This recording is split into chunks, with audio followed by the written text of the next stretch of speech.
चलिए जानते हैं देश दुनिया के सिलेक्टेड काम की बहुत ही महत्वपूर्ण लेटेस्ट खबरों को बस कुछ ही मिनटों में। लेकिन दोस्तों, वीडियो को आगे बढ़ने से पहले अगर आप लोगों ने हमारे चैनल को अब तक सब्सक्राइब नहीं किया तो सब्सक्राइब कर लीजिए।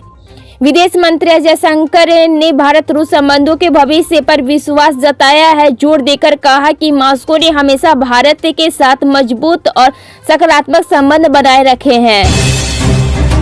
बीजेपी ने 24 मार्च को यूपी के लिए अपनी दूसरी लिस्ट जारी कर दी है, जिसमें 13 उम्मीदवारों के नाम शामिल है। इस लिस्ट में कई दिग्गजों का नाम गायब है। लोकसभा चुनाव की तारीखों के ऐलान के बाद भारतीय जनता पार्टी के नेतृत्व वाले महायुक्त गठबंधन में महाराष्ट्र में चुनावी प्रचार तेज कर दिया है। वहीं महायुक्त गठबंधन में शामिल कुछ नेताओं की सीटों की डिमांड के कारण महायुक्त में सीटों के बंटवारे को लेकर बात अटकी हुई है। जनार्दन रेड्डी लोकसभा चुनाव से पहले सोमवार को फिर भारतीय जनता पार्टी बीजेपी में शामिल हो गए।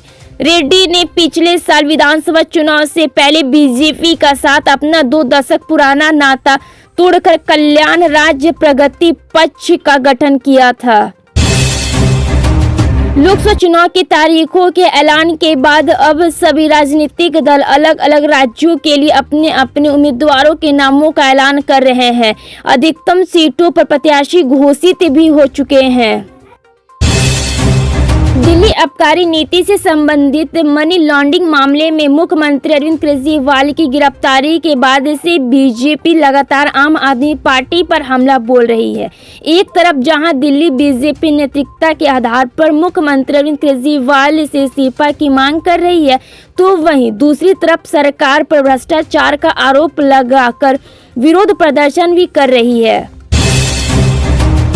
सिंगापुर में विदेश मंत्री एस जयशंकर ने अपने संबोधन में स्वतंत्र संग्राम के दिनों के भारत सिंगापुर संबंधों का जिक्र किया, जब सुभाष चंद्र बोस ने आजाद हिंद फौज की स्थापना की और दिल्ली चलो का आह्वान किया।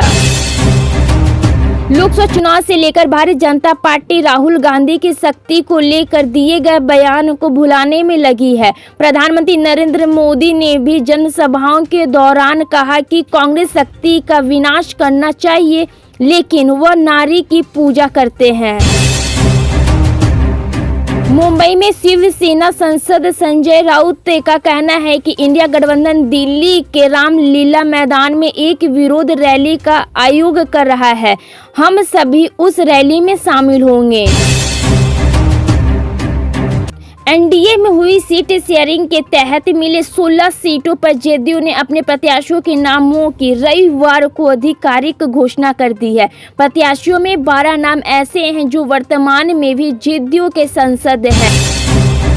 3 दिवसीय सिंगापुर दौरे पर पहुंचे भारत के विदेश मंत्री एस जयशंकर ने कहा कि भारत अब आतंकवाद के मुद्दे को नजरअंदाज नहीं करेगा। पाकिस्तान को खरी खोटी सुनाते हुए उन्होंने कहा कि ये भारत का दुर्भाग्य है कि भारत का पड़ोसी पाकिस्तान है। आतंकवाद के मुद्दे पर भारत अब ये नहीं कहेगा कि आइए अपनी बातचीत जारी रखें।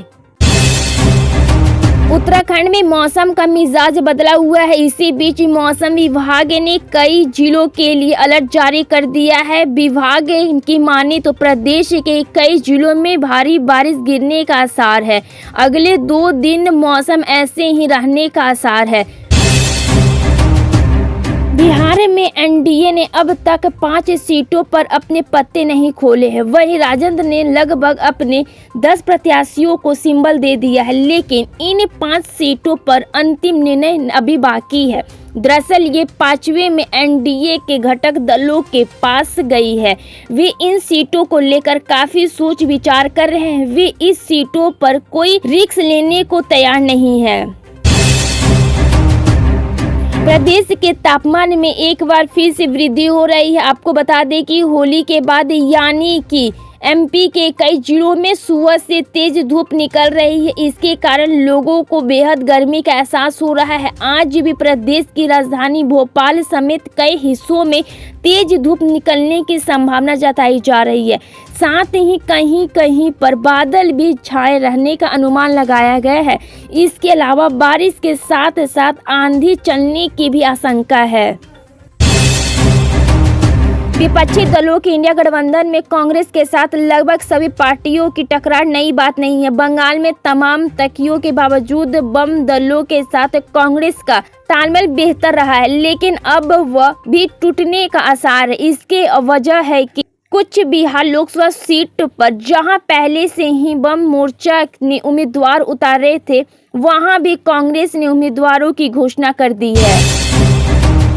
दिल्ली के मुख्यमंत्री अरविंद केजरीवाल को 25 मार्च को एक सरकारी आदेश जारी किया गया था। यह आदेश ईडी की हिरासत में रहते हुए जारी किया गया था। इसमें केजरीवाल ने जल मंत्री आतिशी को निशाने दिए, जिसको लेकर आम आदमी पार्टी की ओर से प्रेस वार्ता भी की गई थी। चीन परस्त मोहम्मद मुइज़ ने कुर्सी संभालने की मालदीव में संकटों का बाढ़ आ गई है। एक के बाद एक परेशानियों से मालदीव की जनता जूझ रही है। अब इस दिनों मालदीव में महंगाई की समस्या आ खड़ी हुई है।